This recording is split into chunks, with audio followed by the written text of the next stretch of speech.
சில பேர் தைரியம் சொல்லுவாங்க பாத்தீங்களா, சும்மா அடி பாம்பு அப்படிமா. எங்க இருந்து? மாடியில இருந்து. நம்ம நிப்போம், ஏன் சுச்ச போடியா, ஒண்ணும் ஆகாதியா, நம்ம தானே போடுறோம், நீயே போடுற இல்ல. ஆனா போர்க்களத்தில் நின்றுகிட்டு அந்த கிருஷ்ணன் சொல்வதாக கண்ணாசன் எழுதியிருப்பார். அது அருமையா சொன்னார். நம்ம திருவாசகத்திலே அது உண்டு. நாம எப்படி வந்தோம்ங்கிற டார்வின் தியரியை பாத்தீங்கன்னா, அவர் சொல்றாரு ஒரு செல் அபிமா, ஒரு செல்ல இருந்து அபிமால இருந்து நம்ம வந்தோம் அப்படின்னு. மனுஷன் ஒரு செல் பிராணியா தொடங்கி இப்போ ஒரு செல் பிராணியாவே ஆயிட்டான். சில பேர் 2 செல் வச்சிருக்கலாம். அவங்க பாத்துக்குங்க. புல்லாகி பூடாய், புழுவாய் மரமாகி, பல்விருகமாகி, பறவையாய் பாம்பாய், கல்லாய் மனிதராய், பேயாய் கணங்களாய், வல்ல சொற்றாய் முனிவராய் தேவராய், செல்லா நின்ற இத்தாவர சங்கமத்துள் எல்லா பிறப்பும் பிறந்து இழைத்தேன் பெருமான்னு மாணிக்க வாசகர் சொல்றாருன்னா, நீங்க அப்படியே ஒப்பிட்டு பாருங்க.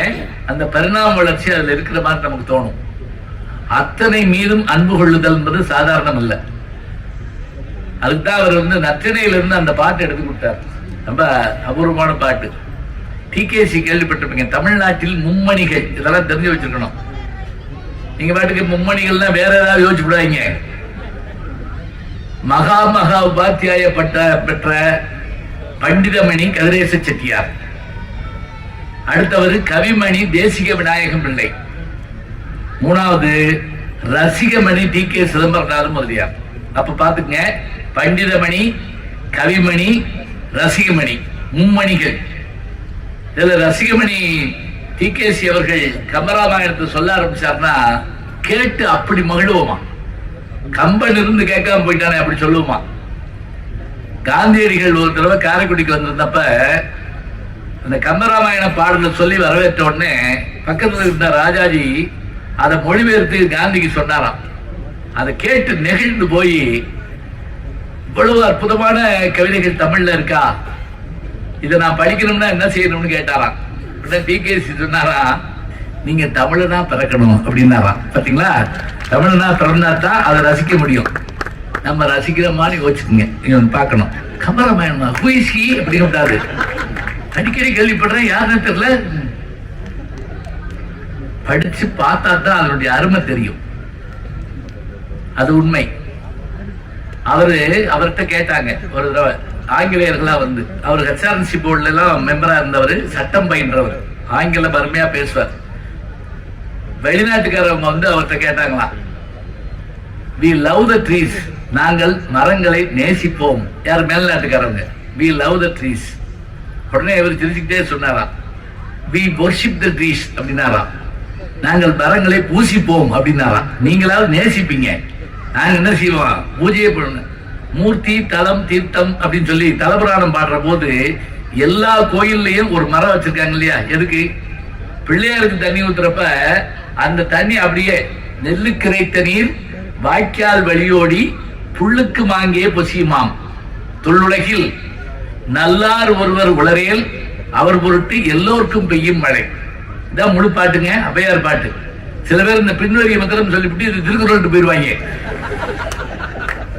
2 வரியா இருக்கிறத போல திருக்குறள் நினைச்சிட்டு தான் என்ன சொல்றது. ஒரு வாத்தியார் ஒரு பையன் சொல்லியிருக்காரு, ஒரு திருக்குறள் சொல்லு, சில்லறையாக கொடுத்து வாங்கவும் அப்படின்னு சொல்லிருக்காங்க.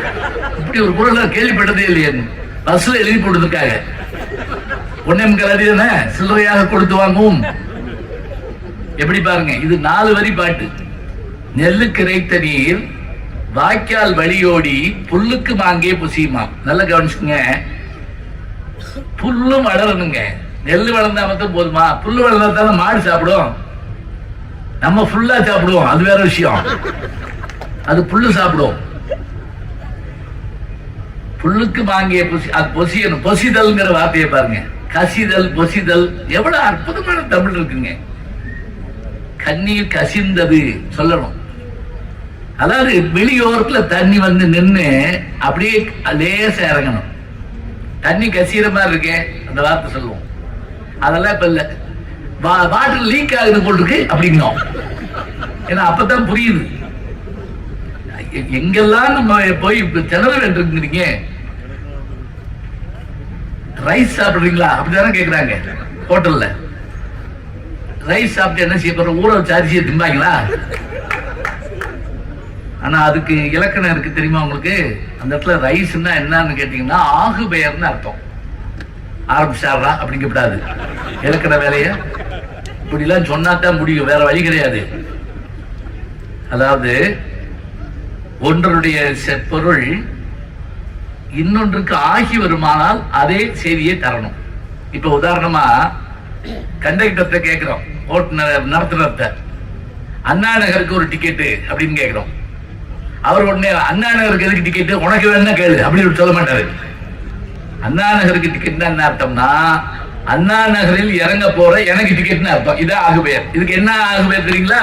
யாராவது சொன்னா 100 ரூபாய் தர்றேன். ஐயோ ஏன் இப்படி? யார் சொன்னார்? எல்லாருமே சொன்னீங்களா? சரி, எல்லாருக்கும் பகிர்ந்து அளிக்கப்படும். ரொம்ப நன்றி. இடவாகு பெயர். ஊர் சிரித்தது நமக்கு சொல்லி கொடுப்பாங்க. ஊர் சிரித்தது என்ன அர்த்தம்? ஊரில் உள்ள மக்கள் சிரித்தார்கள் அர்த்தம். அதாவதுங்க நம்ம மொழி அழகான மொழி, இனிமையான மொழி. அதை ரசிக்கவோ அதை பார்க்கவோ கேட்கவோ நேரம் இல்லை. அவர் டிகேசி நாங்கள் பூஜிக்கிறோம் சொன்ன போது என்ன பெருமை இருந்தது தெரியுமா? அத்தனை உயிர்களையும் நேசிக்கிற தன்மை இருக்கணும். யார் சொல்றா? வள்ளலார் சொல்றார். இன்னைக்கு ஊர் நடிகர் ஐயா வந்திருந்தாருங்க, பார்க்க ரொம்ப மகிழ்ச்சியா இருந்தது. வள்ளலார் பாட்டத்துக்கு சொன்னாங்க. அது இன்னொரு பாட்டு இருக்கு. எத்துணையும் பேதமுறாது எவ்வுயிரும் தம்முயிர் போல் எண்ணி ஒத்துரிமை உடையவராய் ஓக்கின்றார். யாவர் அவருடன் சித்தருவாகி எம்பெருமான் நடமுறையும் இடமென நான் தெரிந்தேன். அந்த வித்தகரது மடிக்கு ஏவல் புரிய என் சிந்தை மிக விளைந்தது. எப்படி இருக்கு பாருங்க பாட்டு. என்ன கஷ்டம்னா இதை திருப்பி சொல்ல முடியாது. அந்த வகையில ஜெயிச்சவர் திருவள்ளுவர் ஒருத்தர் தான். எனக்கு கூடிய மட்டும் சொல்லிவிடுவோம். ஒரு வாத்தியார் ஒரு வேலை திருக்குறள் சொல்லிருக்காரு, அகரபுதல இருக்கலாம் நிற்காது இருக்கு தக அப்படின்னு இருக்காங்க. இது ரொம்ப பேருக்கு புரியல. என்ன தெரியல? முதல் வரி ஒரு குரல், ரெண்டாவது வரி வேற குரல். அகர முதல எழுத்தெல்லாம் ஆதி பகவான் முதற்கே உலகு தானே. அவன் என்ன பண்ணிட்டான், எப்படி திருத்துறாருன்னு பார்ப்போம் அப்படின்னு சொல்லி இப்ப எல்லாம் தேர்வு பயக வாத்தியாருக்கு வைக்கிறாங்க. கண்டே பிடிக்க மாட்டார். பாக்குறியா? ஏதாவது பொருளாதாரம் கேட்டிருப்பாங்க கேள்வி. நடுவுல அவுரங்கசீப்பின் வீழ்ச்சி காரணம் என்ன எழுதிருப்பாங்க. 13 காரணம் இருக்கும். என்ன நம்பிக்கை தெரியுமா? அவர் என்ன படிச்சிருவாரா? படிக்க முடியுமா? தைரியம் இருக்கா? என்ன பண்றது? ஒரு வாதியாரு நாளைக்கு பரிசை என்னலாம். அப்ப நான் இதெல்லாம் இந்த காலத்துல சொல்றேன், இந்த பள்ளிக்கூடம் நடந்துச்சு இல்ல அப்ப.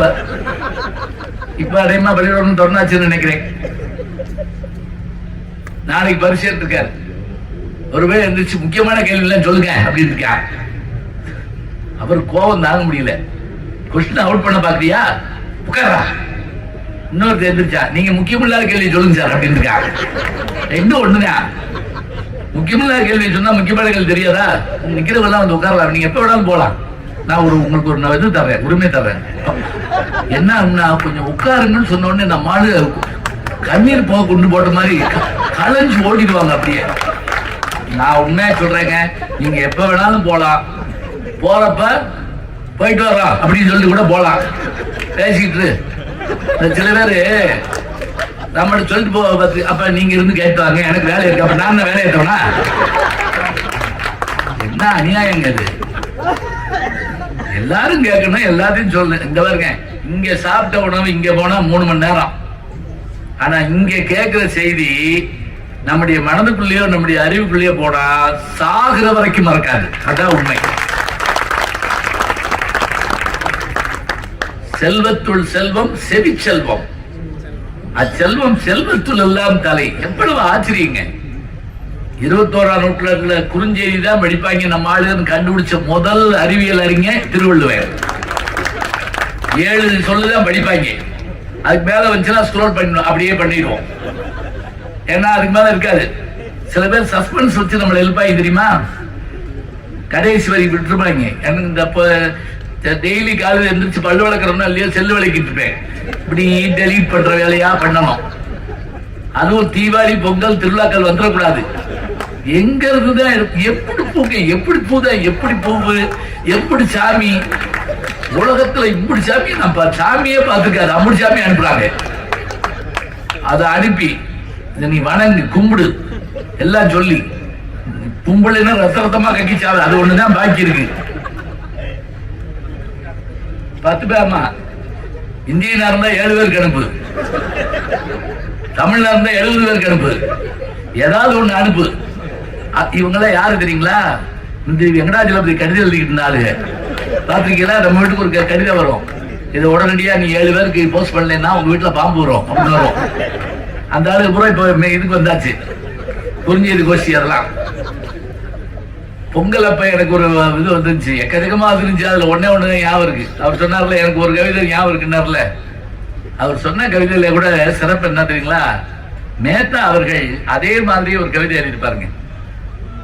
இயேசுநாதர் அவர்களுடைய தலையில அந்த சிலுவையில அடிக்கிறதுக்கு முதல்ல முள் முடிய அப்படி வச்சு ஒரு அமுக்குனாங்க. அப்படியே ரத்தம் பொங்கி வந்ததான்.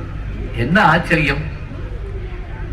இந்த தோட்டத்தில் மட்டும் முள் விதைத்தால் ரோஜா மலர்கிறதே, மேத்தாவுடைய கவிதை.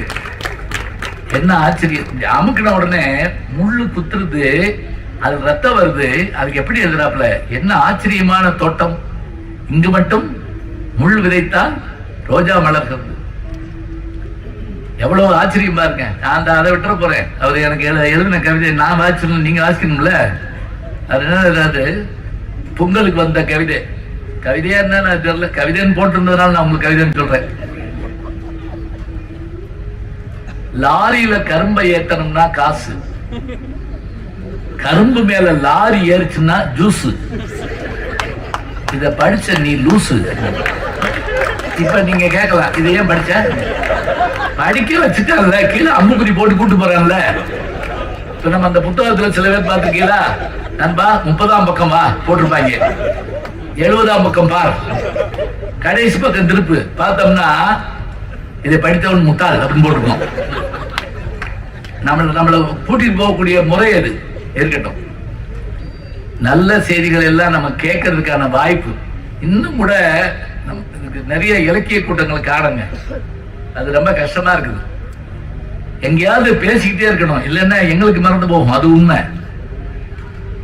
சித்திரமும் கைப்பழக்கம், செந்தமிழும் நாப்பழக்கம், வைத்ததொரு கல்வி மனப்பழக்கம், நித்தம் நடையும் நடைப்பழக்கம், நட்பும் தயையும் கொடையும் பிறவிக்கணும். அவையாருடைய பாட்டு.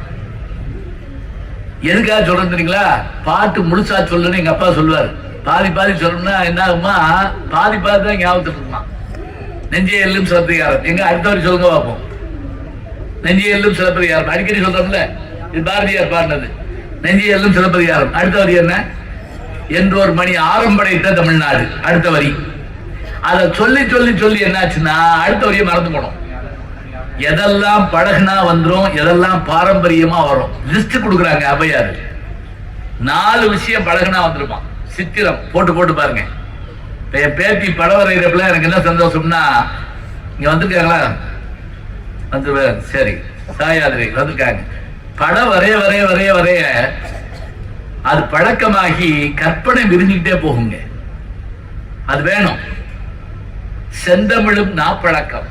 பேசி பேசி பார்த்தோம்னா பேச்சு வந்துடும்.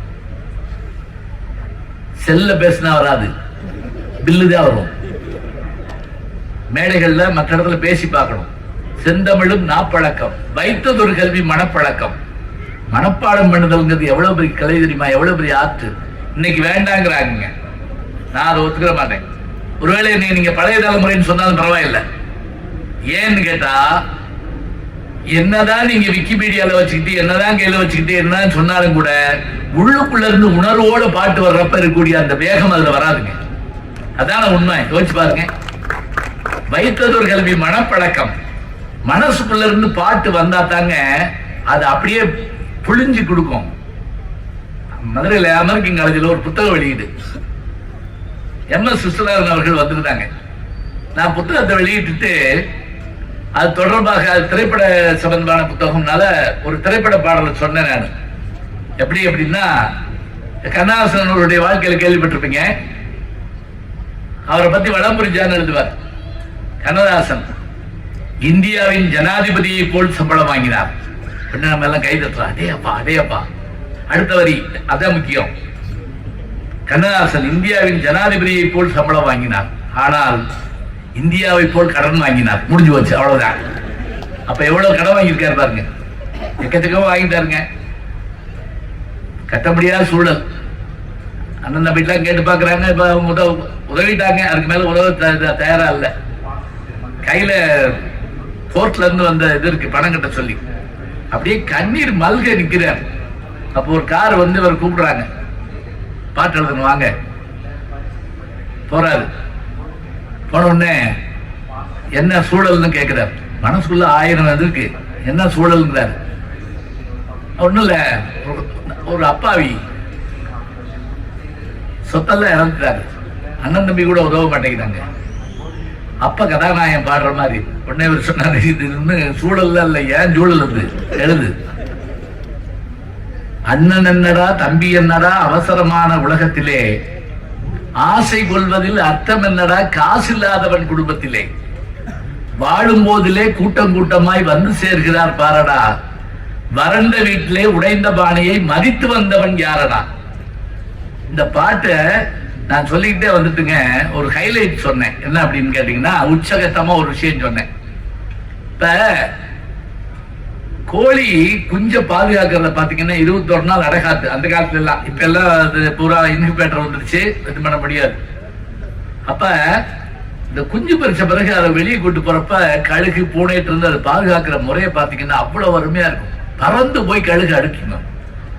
அதே கோழி அந்த குஞ்சு கொஞ்சம் பெருசாயிடுச்சுன்னா, பிரிஞ்சு போச்சுன்னா கவலைப்படாது.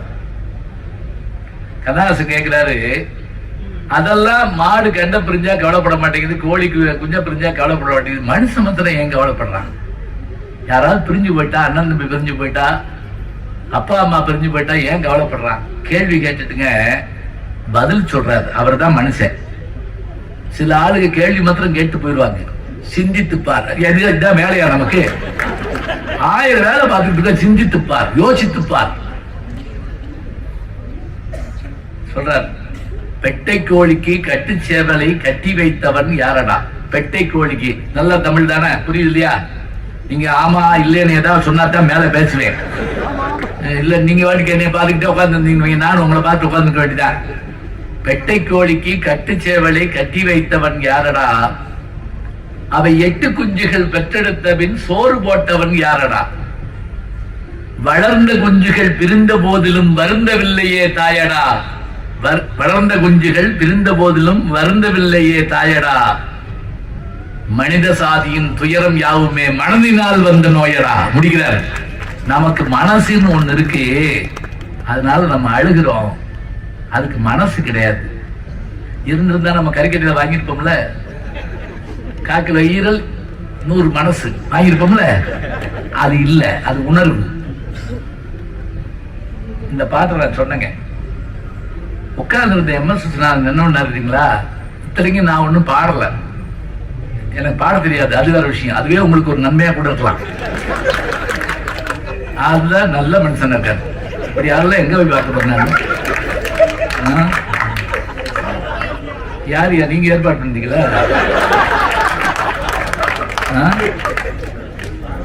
வாசகர் மனசு உள்ள சொல்றாருல இருக்கு. ஐயா நானும் பாடி இருக்கேன், நான் பிளாஷ்பேக் சொல்லிட்டு விடுவேன். இப்ப கேட்டதுக்காக ஞாபகம் அப்புறமே என்னன்னு சொல்றேன். எங்க ஊர்ல எங்க அப்பா திருமுறை கழகம் வச்சிருந்தாரு. அந்த திருமுறை கழகத்துல ஐயா கூட்டம்லாம் தொடங்க போறப்ப கடவுள் வாழ்த்து பாடுறதுக்கு ஓதுவார தேடினா ஓதுவார காணோம். அப்ப எனக்கு ஒரு 3 வயசு இருக்கும், பள்ளிக்கூடத்துக்கு போல. நானு கூட்டம் ஆரம்பிக்க போகுது. ஆறுமுக நாவலர்னு நாகர்கோயில இருந்து ஒரு மடாதிபதி வந்திருக்காரு. அவர் இல்ல, யாழ்ப்பாணம் நல்லூர் ஆறுமுக நாவலர்ல அவர் போன நூற்றாண்டு. நீங்க குழப்பிடாதீங்க, எனக்கு பயங்கர வயசு போட்டிருக்கு, 110 வயசு நினைச்சுடாது. இவர் வேற. அவர் வந்திருக்காரு, பாட்டு பாட ஆளை காணோம். எங்க அப்பா என்ன பண்ணாரு, என்னை கூப்பிட்டு நீ பாடுறியான்னு கேட்டாரு. அவருக்காக சொல்றேன், என்னைய பாடுறியான்னு கேட்டாரு. உடனே எனக்கு என்னமோ தெரியல, அந்த மைக்க பார்த்த உடனே இம்மைக்கும் மறுமைக்கும் எனக்கு ஒரு தொடர்பு இருந்திருக்கும் போட்டிருக்கு. புரியுதா? இது புரிஞ்ச 4 பேருக்கு நன்றி. இம்மைக்கும் மறுமைக்கும் கீராஜா சொன்ன ஓமை இது. உடனே மைக்க பிடிச்சி என்ன பண்ண தெரியுமா, எங்க வீட்டுக்கு ஒண்ணும் இல்ல, ஓதுவார் எங்க சகோதரிகளுக்கெல்லாம் தேவாரம் சொல்லி கொடுக்குறப்ப கேட்டுக்கிட்டு இருந்திருக்கேன். எனக்கு எதுவும் தெரியாது, படிக்க தெரியாது. ஏன்னா அப்ப எல்லாம் பள்ளிக்கூடம் 6 வயசுல தான் போக முடியும். நான் என்ன பண்ணேன், தோடுடைய செவியன் விடை ஏறி ஓர் தூவன்மதி சூடி காடுடைய சுடலை பொடி பூசியன் உள்ளம் கவர் கல்வன் ஏடுடைய மலரால் மணி நாட்படிந்து ஏற்றருள் செய்த பீடுடைய பிரமாபுரம் மேவிய பெம்மானி மடன்றே அப்படின்னு நான் பாடி முடிச்ச உடனே அந்த மடாதிபதி கேட்டாரு, பையன் நல்லா பாடுறாரு, யாருன்னு கேட்டாரு. எங்க அப்பா என் மகன் தான். என்ன பேர் வச்சிருக்கீங்கன்னு கேட்டார். எங்க அப்பா எங்களுக்கு குலதெய்வம் அங்காளேஸ்வரி. அவர் என்ன சொன்னாரு, என் பையன் அங்குச்சாமின்னு பேர் வச்சிருக்கோம். இதாங்க என் சொந்த பேரு, இது யாருக்கும் தெரியாது, ரகசியம்ங்கிறதுனால நான் மைக்ல சொல்றேன். ஓகே, அப்படியா, சரி, இன்னையில இருந்து ஞான சம்பந்தன் வைங்க அப்படின்னாரு. ஒரே பாட்டுல பேர் வரணும், ஒரே ஆள் நானு. இப்ப அவருதான் வச்சு அடிக்கிறாரு. கரெக்டா, அது பிரமாதம். அதெல்லாம் கேமரா திருப்ப மாட்டீங்க, நீங்க என்னையவே காட்டிக்கிட்டு இருங்க. எங்கேயாவது இப்படி பாத்துருக்கீங்களா? எது ஜாலிங்க என்ன ஒரு அடி அடிங்க வச்சுல. அந்த அடி சூப்பர். அதுதான் இருக்கட்டியா, அதெல்லாம் வேண்டாம். தமிழ் தாயா நீங்க இருக்கட்டியா. ஏன்னா புத்தமுள்ளன் படத்துல ஒரு காட்சியில நான் விசில் அடிச்ச உடனே அந்த கதவு திறந்து கதாநாயகி பூஜா வருவாங்க. என்ன இனிய நண்பர் பத்மஸ்ரீ கமலஹாசன் என்ன பண்ணாரு, விசில் அடிங்க அப்படின்னாரு. நான் திரு முடிச்சேன். சிலபஸ்லயே கிடையாது எங்களுக்கு விசில் அடிக்க தெரியாதா, இதுதான் அதிகமா படிக்க கூடாதுங்கிறது. சரி, உங்களுக்கு பதிலாக நான் விசில் அடிக்கிறேன், நீங்க இப்படி கையை மாத்திரம் வாயில வச்சுக்கங்க அப்படின்னாரு. எனக்கு பின்னணி விசில் அடிச்சவர் கமலஹாசன். எப்படி பாத்தீங்களா? ஏதாவது வரலாறு சொல்றதா இருந்தா வேணும்ல. எப்ப பார்த்தாலும் 2ஆம் பாணிப்பட்டு போர் 3ஆம் பாணிப்பட்டு இந்த வரலாறே சொல்லிட்டு முடியுமா? ஏன் வரலாறுன்னு சொல்லணும்ல, தன் வரலாறு குரு. அது மாதிரி. சரி, இப்ப இந்த பாட்டு நான் எதுக்கு சொன்னீங்களா, நான் இத சொல்லி முடிச்ச உடனே விஸ்வநாதன் எந்திரிச்சு இப்படி மேல கையை காட்டி கண்ணீர் விட்டாருங்க. நான் போய் அவர்கிட்ட கையை பிடிச்சிட்டு, ஐயா நீங்க தானே இந்த பாட்டுக்கு இசையமைச்சு, பழனி படம் டிஎம்எஸ் பாடியிருப்பாரு, நீங்க தானே இசையமைச்சிங்க, என்ன கண்ணீர் விட்டுறீங்கன்னு. இல்லையா, அவரை நினைச்சு கண்ணீர் விட்டேன். கண்ணாசன யார் யாருக்கா இது மாதிரி இப்படிலாம் எழுத அப்படி அவர் சொன்ன போது எனக்கே கண்ணு கலக்கி போச்சுங்க. இப்ப யோசிச்சு பாருங்க, இந்த பாட்டை நான் கையில வச்சுக்கிட்டு பிரட்டுன்னு பிரட்டி கிளின்னு கிழிச்சு, ஐயோ 3ஆம் பக்கத்தை எடுத்துக்கிட்டா போச்சு போ அப்படின்னு வச்சுக்கோங்க, நல்லா இருக்குமா? செந்தமிழும் நாப்பழக்கம்னு சொன்னா பேசினா வரும் சொல்ல, வைத்ததொரு கல்வி மனப்பழக்கம், மனப்பாடம் முக்கியம். இப்ப என்னை கமராமாயணக்கு பேச கூப்பிடுறீங்க, நான் உடனே 6 பகுதியும் கொண்டு வந்து வச்சுக்கிட்டு கம்பராமாயணத்தில் ராமன் இந்த வர்றேன், கம்பராமாயணத்தில் இந்த நீங்க நீ இந்த கொஞ்சம் புத்தகத்தை கொடுத்துட்டு நீ கிளம்பு. ஏதாவது ஒரு பாட்டு நம்மளை ஈர்த்தா தானங்க நல்லா இருக்கும். அது வேணும் முக்கியமா. அது கம்பராமாயணத்துல ஒரு 7 பாட்டு படப்படம் பண்ணி போற இடத்துல அதையே சொல்லிட்டு இருந்தா கோவம் வரும் நமக்கு. சொல்லணும். பரவ தாத்தா வீட்டுக்கு போயிருக்கான், அதுக்குள்ள பட்டத்தை மாத்தி ராமனை காட்டுக்கு அனுப்பி தசரதன் உயிரெல்லாம் போயிடுச்சு. வந்தான், அவனுக்கு எதுவுமே தெரியாது. நேர போய் அம்மாவை பார்த்தான். யார? கைகேயிய. கதை சொல்றப்ப கூடவே வரணும், தெரியுதா? அங்கிட்டு பாக்குறது இங்கிட்டு பாக்குறது பாப்கார்ன் திங்கிறதா விட்டீங்கன்னா போயிடும், நடுவில் தெரியாது. அதுக்குதான் கைகேயிய பார்த்து கேட்டான், அப்பா எங்கம்மா? முத கேள்வி. அண்ணன் எங்கம்மா? 2வது கேள்வி. அதுக்கு அவர் சொன்ன வார்த்தை ரொம்ப பிரமாதமா இருக்குங்க. உங்க அப்பா இருக்கார்ல தசரதன், 2 வரம் கொடுத்தாரு. அந்த வரத்துல உன்னை அரசராங்கிறதுக்கு பயன்படுத்திட்டேன், இன்னொன்று உங்க அண்ணனை காட்டுக்கு அனுப்பிட்டேன். இந்த சின்ன விஷயத்துக்காக உங்க அப்பா சேர்த்து போயிட்டாரியா? இது ஒரு பாட்டுங்க, எப்படி பாட்டு போங்க.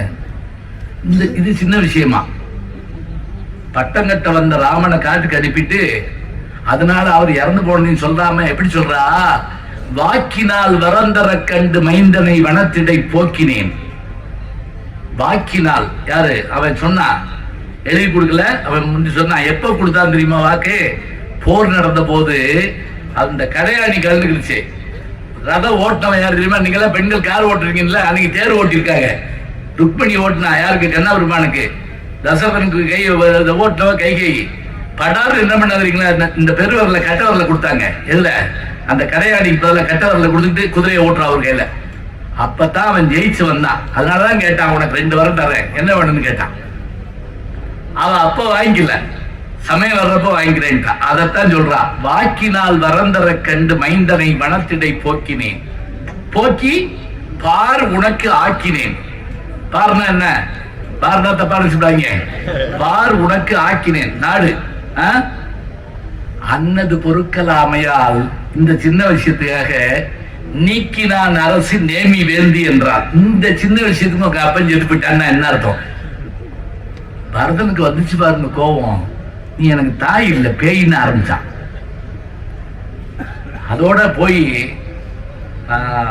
கோசலைய பார்த்தான். யார? ராமனுடைய அம்மாவை. அந்த அம்மா ஒரே ஒரு கேள்வி கேட்டாங்க. ராமன் காட்டுக்கு போனதுல உங்க அம்மாவுக்கு பங்கு இருக்க மாதிரி உனக்கு இருக்கான்னு ஒரு கேள்வி கேட்ட உடனே தட்டால் விழுந்தாலாம். விழுந்து ஒரு 10-11 பாட்டு, கம்பராமாயண பாட்டு. பரதன் புலம்பல் பாத்தீங்கன்னா, எங்க அண்ணன் காட்டுக்கு போன விஷயம் மாத்திரம் எனக்கு தெரிஞ்சிருந்தா நான் என்னென்ன பாவத்துக்கு போவேன்னு ஒரு 11 பாட்டுல அடிப்பாருங்க. இது முதல் 11 கவிகள் புலகம் அப்படிம்பாங்க. புலகம் என்ன தெரியுங்களா? ஒரே செய்தியே சொல்றதுன்னு அர்த்தம், வேற ஒன்றும் இல்ல. ஒரே செய்தியே சொல்றது. செய்தி துளிகள் அதெல்லாம் கிடையாது, பல்சுவை செய்திகள் இல்ல, ஒரே செய்தி.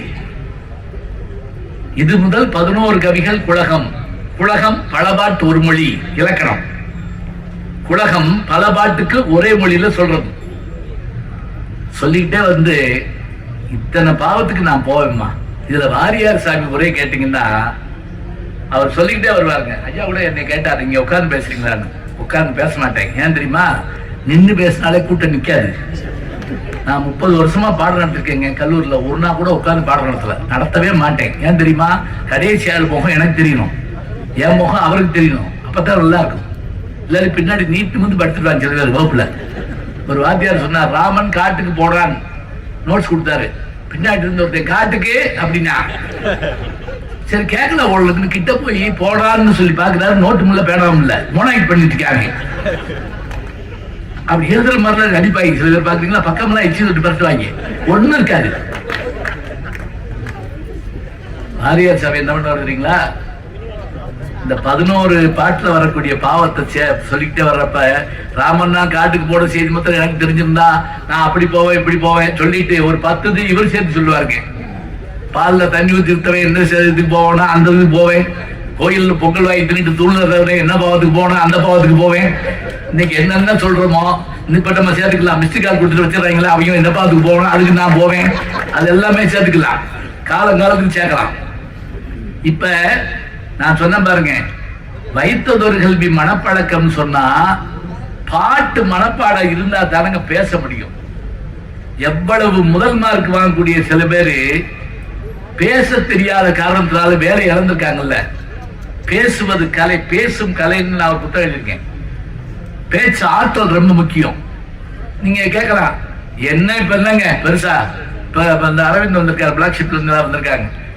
தொகுத்து கொடுக்கறதுல அவங்க பெரிய வல்லவர்கள். நான் பார்த்து வியந்திருக்கேன். என்ன ஒரு தொகுத்து கொடுக்க சொன்னாங்க. நான் சொன்னேன், இந்த பாருங்க, அது ஒரு ஆர்ட், அது ஒரு கலை. அதுக்கு தனியா பிரசன்ஸ் ஆஃப் மைண்ட் வேணும், ஆன் த ஸ்பாட் அடிக்கணும்.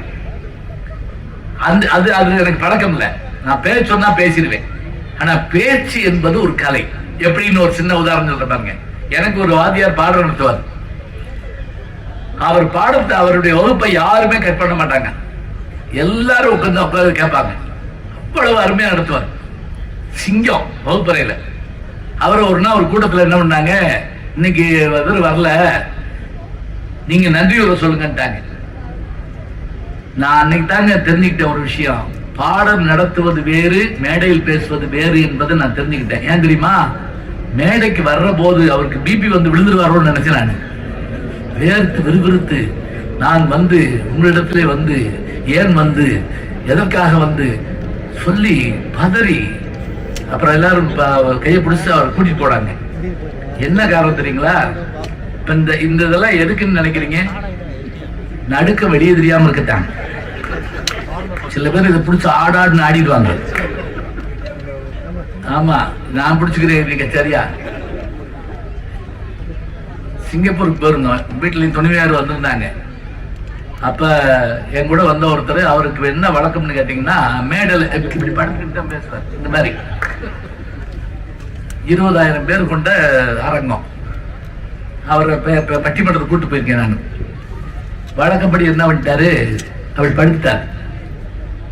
அதுல கீழே வீல் வச்சிருந்துருக்காங்க. அது மொசைக் தர, அது போயிட்டு வருது. இவரும் கூட போயிட்டு வர்றாரு. கீழே கைதட்டு பின்றாங்க, மொபைல் பட்டி பண்றோம் அப்படின்னு சொல்றாங்க.